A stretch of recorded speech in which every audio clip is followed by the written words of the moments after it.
Well, let's get more on the US presidential campaign, which is exactly 2 months away on this day. Steve Herman is the White House Bureau Chief at the Voice of America.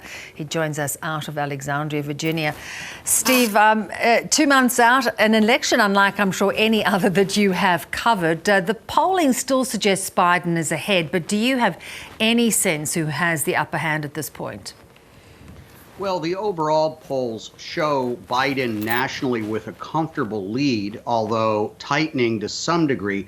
But what is really key, Bev, are these battleground states, these swing states which determined the outcome in 2016 and will determine the outcome again this year. And in that, those latest polls, the Fox News poll which came out, there was definitely some evidence that Biden's lead appears to be widening, but other polls are much tighter. Trump is setting up a narrative now that he's only going to be beaten if this election is fraudulent, and we saw him even urging voters to try and vote twice to test the system. Is that going to land him in trouble? This is something that is illegal in the United States. Well, I'm sure we'll get a little bit of a cleanup from the White House today. And what the North Carolina officials are saying, the state where he made this remark yesterday, is their system is set up so that nobody will be able to vote twice because they have adequate ballot tracking. But yes, the president has repeatedly made comments criticizing these mail-in ballots, trying to differentiate that from absentee ballots requested by voters in advance. But the state authorities are saying that they have safeguards in place to prevent anybody from voting twice, even if it's encouraged by the president. Indeed. This is such an unusual campaign, as I pointed out. Are there no big rallies, there are no big speeches where there are going to be debates down the track? What is Biden's best path ahead in these unusual times, do you think? Well, that depends on who you talk to in his campaign. Some people among the Democratic brain trust feel that Biden really doesn't have to say much of anything. Just really let Donald Trump be out there and him stand on his record, and for Biden to play it safe. But there is some grumbling about that, and we've heard that rise to the surface in recent days. And an example of the request that Biden be more visible is something that's happening today with the vice president going to Kenosha, Wisconsin.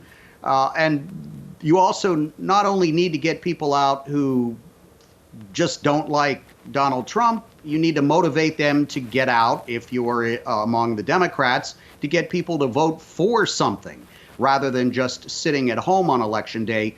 So we are likely to see many more appearances by Joe Biden and his running mate Kamala Harris in socially distanced situations. And the president, of course, has been holding these mini rallies on airport tarmacs nearly every day now. Yeah. Donald Trump, of course, looks to be wanting to capitalize on the law and order issue, the fallout of the Black Lives Matter clashes. Is that going to be his best chance for re-election, this constant disruption? His strategy seems to be maintain his base among white males who did not go to college, to motivate them to get out on Election Day or send in their ballots in advance once or twice. And also, his appeal, as he puts it, to the suburban housewives of America, where we've seen a real falling out of support for him from 2016. And his message is one of fear, that if I'm not reelected, you're going to see these riots spreading in cities across America, and low-income housing is going to come to your safe, well-manicured neighborhood and upend your life and put you at risk for rape and murder. That is really the message he's been hammering day after day.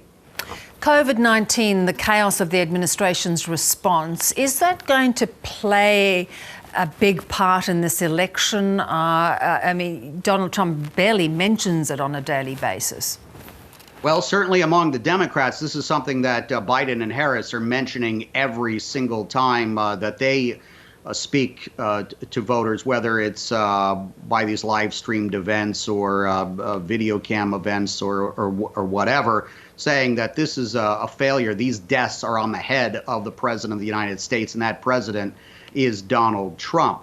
Now, what the Republicans are banking on, and we see increasing evidence of this in recent days, not only going for this sort of a herd mentality approach to just letting, as the president said early on, just letting the virus sort of sweep through, but also being able to announce before Election Day that there is a vaccine, and thanks to him, this vaccine is out there and will now be immediately mass deployed. Of course, most health experts are telling us we cannot expect really to see the majority of Americans inoculated with a new vaccine or multiple vaccines if they're successful until spring or even summer of next year.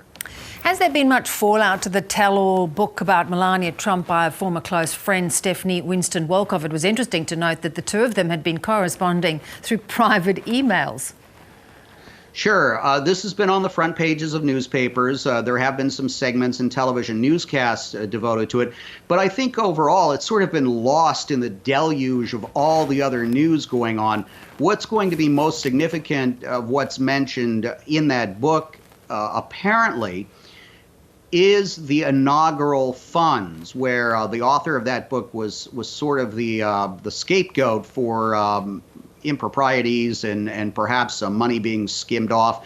That's under investigation. I expect in the weeks and months ahead, we will hear more about that, and she may come out as a key witness in that case. And again, it could result in some of the people who are close to the president previously coming under indictments. Indeed.